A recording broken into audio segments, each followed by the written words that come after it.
young women, and I talk to young conservative women all the time about their lives and their goals and, you know, the things that they want. And what's happening is they can't find men who are maybe more conservative. Usually they're looking for somebody who is religious, you know, like a lot of conservative women tend to be God-loving conservatives. And they can't find a lot of young men who want to marry a working woman now. This is an actual problem that's coming up on the right. And to me, it's so sad because it's like, how did we get to the point where we're now telling young, conservative, amazing women that they're not attractive if they also work, if they choose to, let's say, do what I'm doing and what you're doing and like get their voice out there. But I'll stick with me just because I think conservatives listening to this will like the thought of another Megyn Kelly voice up and coming. Well, why wouldn't we want that? Why would we take somebody who's talented in this field and really wants to make a difference and have the messaging to her be, you're really not that valuable unless you give it up and go into the home and only have a family and only raise a family. And not only are we sending her that message, but young men are actually believing that. They're actually believing it, especially on the right, because like the trad mom has gotten so popular. And it's like, no, if we do that, we're not going to have any strong conservative or right-leaning women to provide a role model for younger conservative women who, and there's nothing to apologize for here, don't necessarily want to spend all their 20s and their 30s getting married and having kids, or can't. They just weren't able to meet somebody and definitely don't need to be shamed over it. Another... I think that was it, right? Yeah. Mm-hmm. Okay.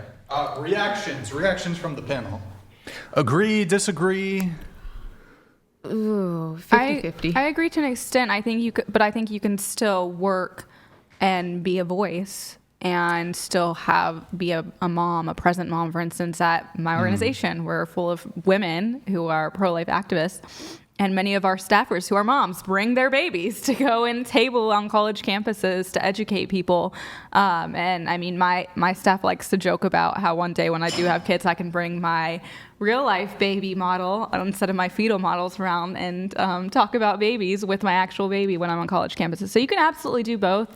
You can be a voice, a conservative voice, because I do think that's important. And I do think we need, especially conservative pro-life Christian women, to be voices out there. It's very important. But no, I think you can still do both. You can still be a mother and do that at the same time. Pull up. He says the difference between the romantic interests of men and women could perhaps best be summarized this way. If you give a man a choice between an attractive, sweet, kind, feminine grocery store cashier who makes $13 an hour and wants nothing more than to become a mother one day, or a high-powered, ambitious, loud, rich corporate girl boss whose greatest dream is to be a CEO one day, most men will choose the former without hesitation.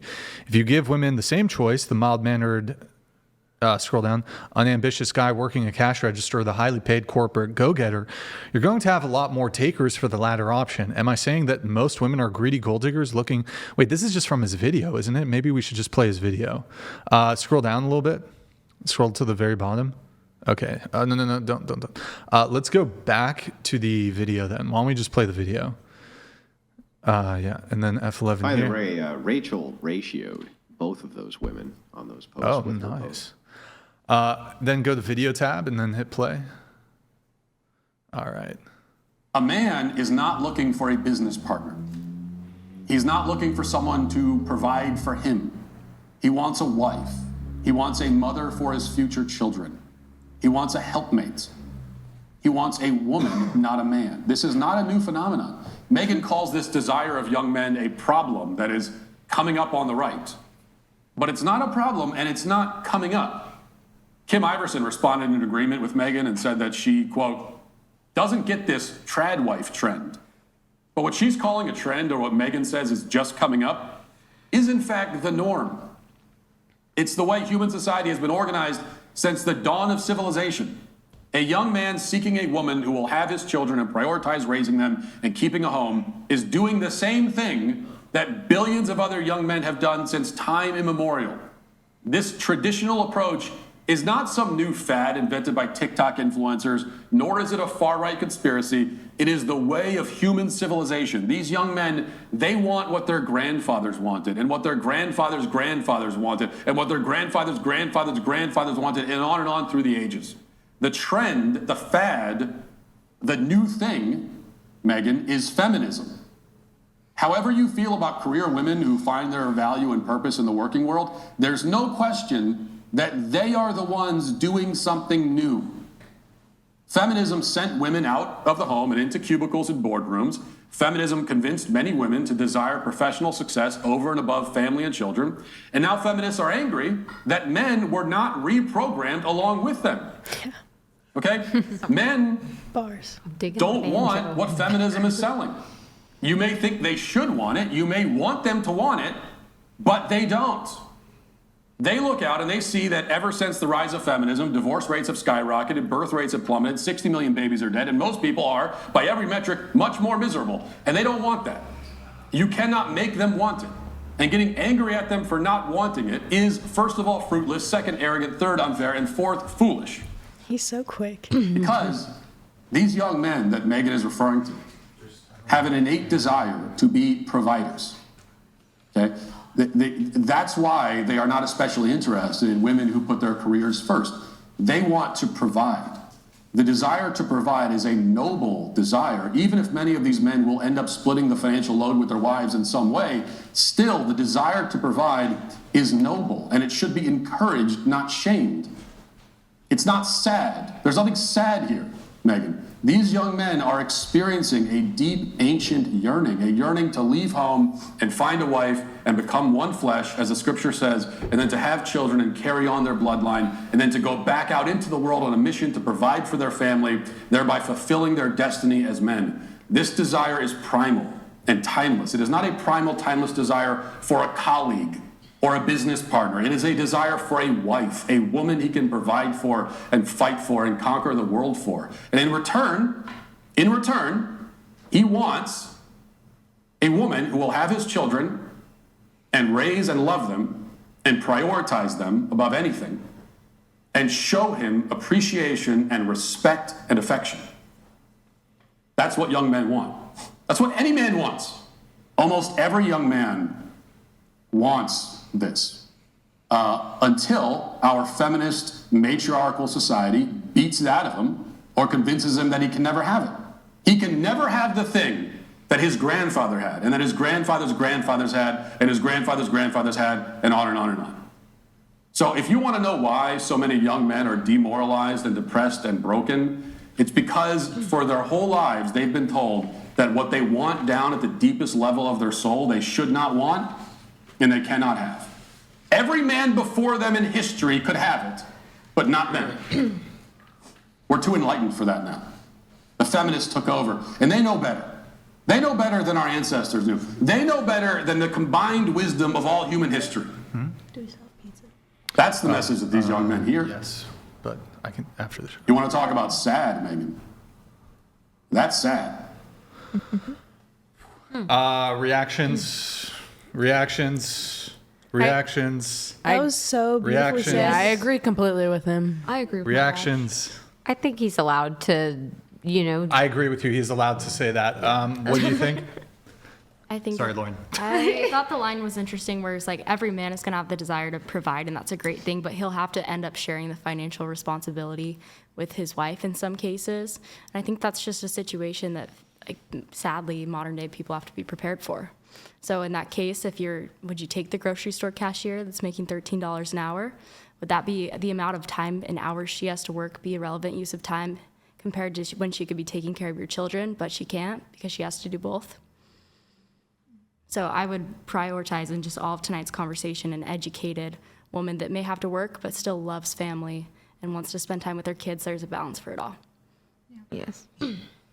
Yeah, I agree with that. I don't agree with it. I don't think it's balanced at all. I think, look, there's no good way to reconcile that. If you can spend the most amount of time with your children, then you should. Oh, I've There's said that all no along. way to reconcile it any other direction than that. And the thing is that most people can and don't. Instead, what they do is they prioritize themselves, and then they do outsourcing to prioritize themselves. They won't take material cuts. They won't live a little smaller. They won't have the not a luxury automobile. They won't have the, not Netflix, whatever it is within the budgetary confines in order to materially pursue something. And it's like, I don't really think it's a give and take, and I don't think it's about balance. I think it's basically, there's one way which is always correct, which is to prioritize towards the children, even if it's at the expense of the parents. Totally, but that's just Matt's example. I think it deserves to be said. So do you still want to be a boss babe? Not when it comes at the expense of my children, but I am perfectly happy having a career until I reach that point. But I guess this all stems from when we were talking about the relationship status. You were dating a guy for 2 years, and there's the mismatch when it came to religion. He was Mormon, you're not Mormon, mismatch there. But I guess what seems to have led to the breakup really wasn't so much that. It was he wanted kids, he wanted to get married. The timeline was different because if it was the Mormon thing, although, look, to be charitable, maybe you fell more into your faith. Maybe I shouldn't have presented that argument for you before you brought it up. But you would have known he was Mormon right away, wouldn't you? But you proceeded to date him for 2 years despite this. So at least the way you presented it, it occurs to me that the primary thing was you wanted to boss babe it up. He wanted to have family, kids, marriage, quick. Is that fair to say? No, and I'd prefer to not use that scenario. It's honestly just too complicated to talk about here. Mostly a religious thing. Okay. What did you disagree with him on the religion? I don't want to get into it. Okay, sorry. But I'm just confused. So you knew when you first met him he was Mormon, right? If that's a deal breaker, why did you date him? I think we both just thought each other could change. I think he thought I could change. I thought I could see change in him, and ultimately it didn't work out. Well, change what? Religion? Just more religious compatibility. I mean, I feel like maybe you could get somebody to pick up after themselves, but to change their religion. It's a common thing. Christian girls will do missionary dating where they date a guy to try and convert him. It's terrible. It is Maybe, very true. If he's an atheist, maybe. Or even just different. It's Really? totally a Yeah. thing. I work someone So Christian girls are dating Muslims? That's not going to work out. thinking that they're not like Muslims, just people that aren't as strong in their faith, and we women think that we can make them but Mormonism's stronger. a different faith, isn't it? You guys do recognize that that's terrible, Christianity, yes? but Oh yes, absolutely. What'd you say? You recognize that that's terrible. Oh yeah. Yes, Oh yeah. That's absolutely. why. Yeah. That's why I brought it up. Okay. Well, Okay. okay. All right. I just don't know about the whole boss babe thing. It's okay. All right. Well, I mean, I don't know. Any other boss babes at the table? I think I'm a boss babe, a little bit, but not a little bit. I plan on working still when I have kids. A teeny bit. Okay. Boss babe shit. All right. That's cool. Was there another video? There was. No, I don't think. Well, I mean, we could actually react to Andrew. Do you know if you have a short 1 or 2 minute clip with your thing with Tommy Lauren?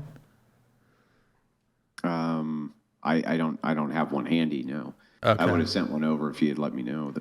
Well, what essentially was, maybe instead of watching the video, maybe we could do that next time. What was your disagreement with Tommy?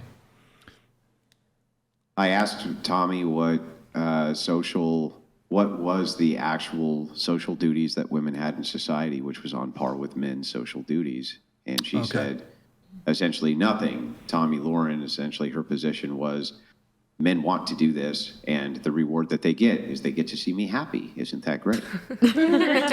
Oh, yeah. So we kind of talked about that earlier, I think. Mm-hmm. Yeah. Okay. All right. Well, then. No, it did span into other things. Right.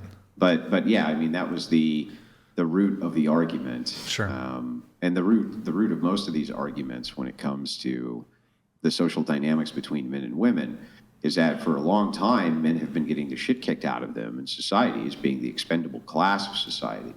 And this has been under the guise of acting as though there was some authoritative patriarchy who instead was oppressing women. And the opposite has always been true, that under men's authority, women thrive. And so that's been the idea socially for a long time. Sure. And we've been able now to begin to take this inverted idea and reverse it to where it's actually supposed to be, which is like, no, it turns out men being in charge of fucking everything is a really, really good idea. It's just a really good idea for society. And when you look at all the numbers, all the stats, all the data, all of the various effects and outcomes, turns out that men are really good at this shit and women really aren't. And that's it. And there's not really good arguments against that. And women have social privilege in society, which is needed because they have to reproduce the next generation, but they're fucking not. And so why aren't they? Right? And do they have an obligation to? Yeah.